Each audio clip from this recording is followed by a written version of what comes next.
In assessment validation, a wide range of evidence is gathered to ensure a comprehensive review.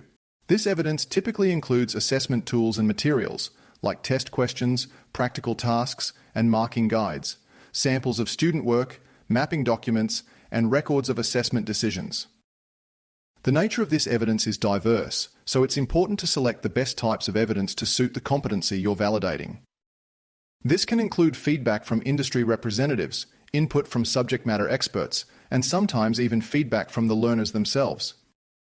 The scope of the evidence must cover all aspects of the assessment process, ensuring it aligns with the competency standards and is valid, authentic, current, and sufficient. It's not just about what is assessed, but how it's assessed, ensuring the methods and criteria are appropriate for the competencies being measured.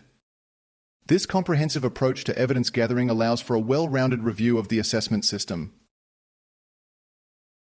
Let's take a look at the process in depth.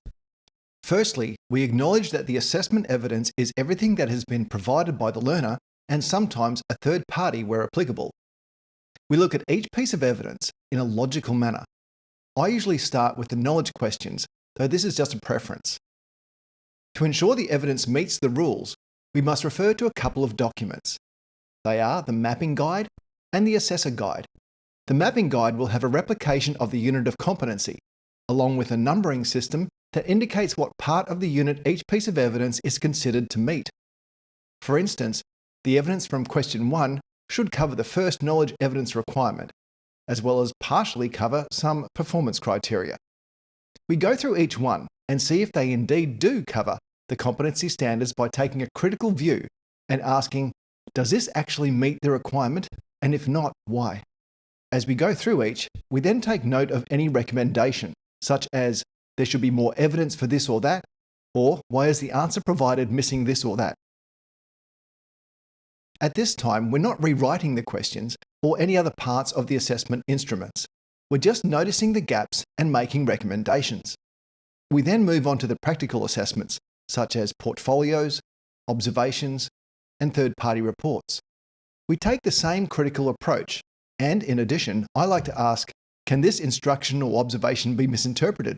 And if so, what can we suggest? In this way, we end up with a long list of small improvements based on a thorough critique of each piece of evidence and the question or observation being used to capture it. As good as this process is, we can do better. We can also stop to consider how the evidence has been collected and ask, is this the best method to use here? For example, we might have an observation that asks to capture what someone is thinking, like, the candidate considers learner feedback. This is not appropriate, as we can never be sure what a learner is thinking, so it would be best to rephrase the observation or capture their thoughts in a question.